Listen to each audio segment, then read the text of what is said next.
Hello, Abnormal Investigations. Got another encounter for you today. I think you're going to really enjoy this one. It comes out of, I believe, California. And also, I want to thank everybody for your continued support for bringing Hunter home. Your help is still needed. There's a long road ahead. We are getting things done. But again, your support is very much appreciated and needed. We have a court case coming up very soon, and we're in high spirits for that. My family lives on a farm in the rural hills of coastal California, surrounded on all sides by beautiful wilderness, rolling hills and fields of farmland. I have lived in this house my whole life, with my mom, my dad, and my sister, who I will refer to as G for this story. We have grown up loving nature. As we were growing up, we basically lived out in the woods surrounding our house, spending every spare minute exploring the acres of forest on our property.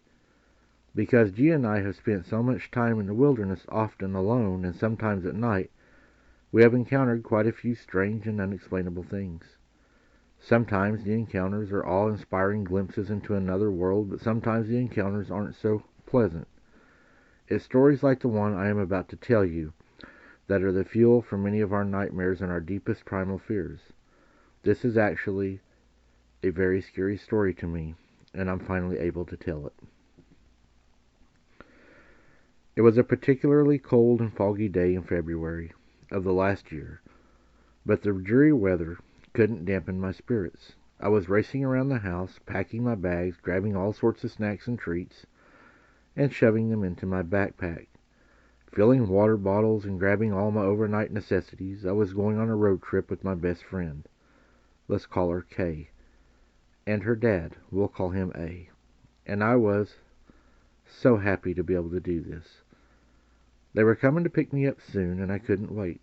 I was planning on taking us on a trip to meet his fisherman friend, up a small town in Mendocino County. It was a good 5-hour drive, and traffic was good, but I was excited to spend the long drive goofing off with my friend. When I finally heard the loud growl of A's truck engine coming down our windy road, I squealed and raced outside to greet them. A and K helped me with my stuff, and Kay and I ran inside to grab a few more snacks for good measure. When we was ready, we piled into the truck and set off.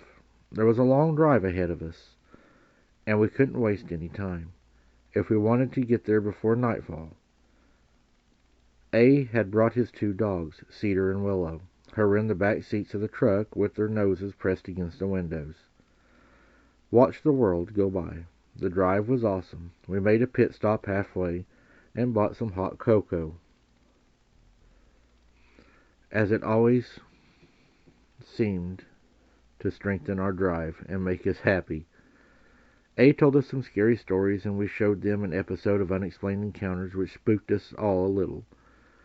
We had driven away from the coast for a bit, and we were driving through dense trees and forests, which made it seem darker than it was. I couldn't help but glance out the window occasionally, and a few times I thought I saw something standing in the trees. I decided it must have been a trick of the fading light, so I brushed it off and continued enjoying the drive. When we got to A's friend's house, it was nearly dusk, but the sun hadn't set yet, and we decided to meet up with A's buddy and go watch the sunset at his secret spot. A told us about. We brought the dogs with us because they had been cooped up in the car all day. We walked up to this big cliff that overlooked some little rolling hills down to the ocean, where there was a dock with the cafe and a few boats docked there. On the other side of the cliff, going away from the ocean, there was a forest that continued inland, and a highway that cut through it. It was a stunningly beautiful lookout point, and I could already tell that it was going to be a gorgeous sunset that night. The rolling fields that blended into the rolling waves down by the shore were so peaceful, and gentle breeze blew through the grass around our legs. Even the forest on the other side was beautiful, but it got slightly uneasy feeling as I stared into the dark tree line. A and his friend were setting up on the cliff, talking, and the dogs were off leash running around. Kay and I We're a bit bored, but we stayed and watched the dogs running in and out of the whole tree line. We wanted to keep an eye on them and make sure they didn't stray too close to the highway.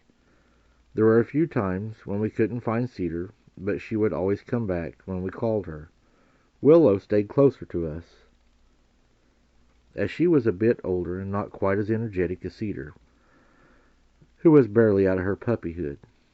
It is then that things started to get strange. It began when we suddenly couldn't find Cedar anymore and she wouldn't come to us when we called. So we decided to go into the forest to look for her. Willow was still with us, and when we walked down the hill and into the trees, calling for Cedar as we went. Because we weren't up on the cliff, we no longer could see the whole forest. So we couldn't see if Cedar left the woods, but nonetheless we called and called for her, and suddenly she reappeared. We started heading back through the quickly darkening forest, but as we were about to leave, we recognized that at some point we had lost Willow. I asked Kay if she knew where Willow was, but she hadn't seen her run off either, and so we began calling for her instead. We walked through the trees with Cedar running around us, but after a few minutes she disappeared again. We were running around calling Cedar, "Willow, come here." As the woods grew darker and darker, we heard the branches snapping and leaves rustling all around us as we went, and I thought it might be the dogs, so we called out in the direction of the noises, but they didn't come. The noises were close, uncomfortably close. We were getting worried, and I didn't know why they weren't coming back. We had to get back to the house before it was too dark, but we didn't want to leave without the dogs. Kay was getting a bit panicked, and honestly, so was I. I could feel my heart pounding in my chest as I imagined all the horrible things that could have happened to them. But I started to feel like it might not be such a good idea for us to stay out in those woods for much longer either. As we walked around in those dark woods, I felt uneasy, like something wasn't right. The noises continued and something began crashing around us, the brush right next to us at times. And I looked around hoping to catch a glimpse of Cedar's rust-colored fur or hear a clinking of Willow's collar.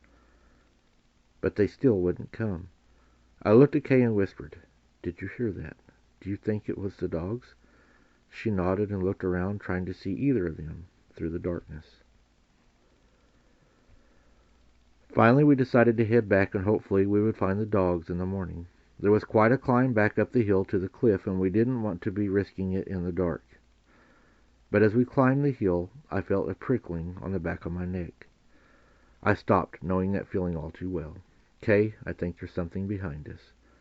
I said it in a low voice, but Kay had already walked on ahead of me. I turned slowly around, and there, standing in the trees, was this thing. It was tall, and it looked humanoid with unnaturally long limbs. It was a strange brown color, and it had antlers, but it was holding them in its hand. At first I thought it might have been a tree, but I saw it slowly turn its head toward me, and I felt a shiver run up my spine, and it was staring me down, its dark, soulless eyes chilling me in their menacing gaze. It seemed to be telling me, "Get out of my territory." I gave you a second chance, but it won't give you a third. I turned and ran up the hill as fast as I could, and apparently Kay had felt creeped out too, because she was already running by the time I turned around. We made it up the steep hill and collapsed at the top, panting and out of breath. We had missed a sunset naturally, but A and his friend were still chatting, sitting up on the grassy cliff with a couple of beers, and to our great surprise, both the dogs. We got up and ran to them, hugging the dogs and laughing at our stupidity. I laughed and asked A, "How long have they been up here? We kept hearing them in the brush, and the sun was going down, and I thought we would lose them." He looked at me with a confused expression on his face. "They came up just as the sun was setting. They've been up here with us pretty much ever since." I turned and looked at Kay. I could feel my mouth go dry. Something else had been crashing around the brush right next to us for at least 20 minutes after the sun had long gone over the horizon. I felt a shiver go up my spine. Later that night, after Kay and I had settled in our sleeping bags in the barn, and A's friend properly was awoken to the sound of dogs growling, I could have sworn that I saw this figure looking in the window at us. as I saw it also creep by the open barn door and walk off into the field. It sounds to me like you was being stalked. It was probably looking for an opportunity. The right opportunity probably didn't arise, so it didn't act. But I would say whatever you ran into out there was definitely interested in you. It was following you, and it was probably hunting you. You guys are probably pretty lucky you got out of there. That's what I think. What do you all think?